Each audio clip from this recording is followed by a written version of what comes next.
Hello my student, how are you today? Alhamdulillah, I'm fine too. Anak-anak, masih ingatkah kalian bahwa Indonesia memiliki dua dataran? Yang pertama yaitu dataran tinggi dan yang kedua adalah dataran rendah. Oke, hari ini kita akan belajar tentang kenampakan alam dan iklim yang ada di Indonesia. Ada yang tahu apa sih kenampakan alam itu? Kenampakan alam yaitu segala sesuatu yang ada di alam dan merupakan peristiwa dari alam.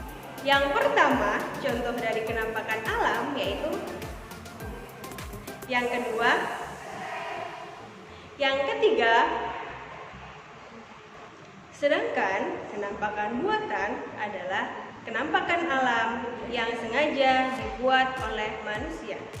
Contohnya adalah, dan yang kedua contohnya,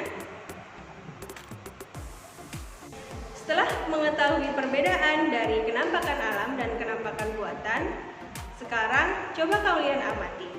Mana yang termasuk ke dalam kenampakan alam? Apakah yang ini atau yang ini? Ya, benar. Ini yang termasuk ke dalam kenampakan alam. Karena gunung diciptakan oleh Allah Subhanahu wa Ta'ala dan tidak diciptakan oleh manusia.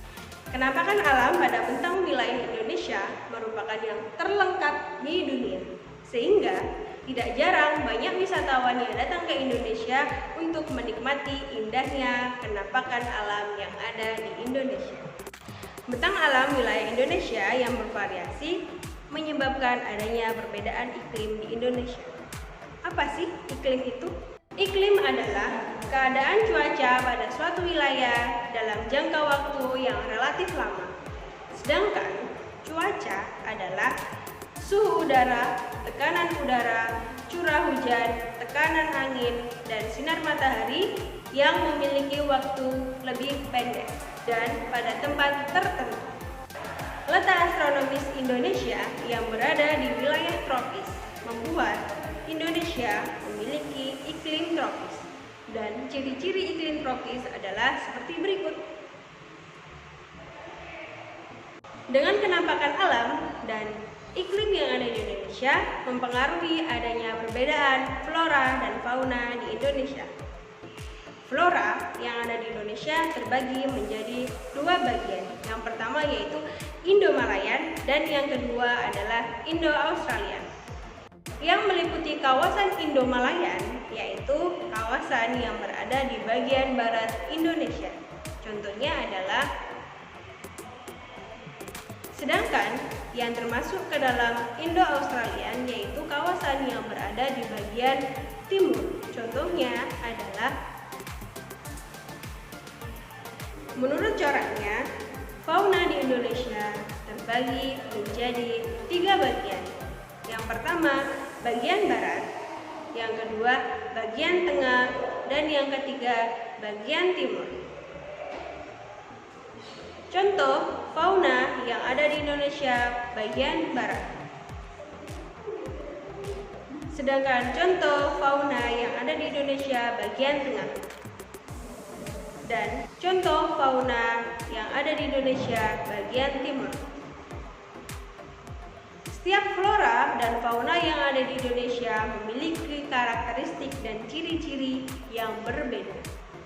Iklim, kenampakan alam, serta flora dan fauna yang dimiliki oleh bangsa Indonesia harus dimanfaatkan secara bertanggung jawab dengan memperhatikan upaya pelestariannya. Kenapa? Karena jika dimanfaatkan dengan seenaknya saja, maka kekayaan yang ada di Indonesia akan punah. Dan oleh karena itulah, kita harus bisa mengembangkan sikap yang sesuai dengan nilai-nilai Pancasila. Baik itu dalam kehidupan sehari-hari, pada saat kalian memanfaatkan kenampakan alam, atau pada saat kalian berinteraksi dengan masyarakat. Oke, sudah paham kan kalian tentang penjelasan dari Ustazah hari ini? Pesan dari Ustazah, don't forget to pray on time. Don't forget obey your parents. And don't forget to read Holy Quran. Terima kasih. Wassalamualaikum warahmatullahi wabarakatuh.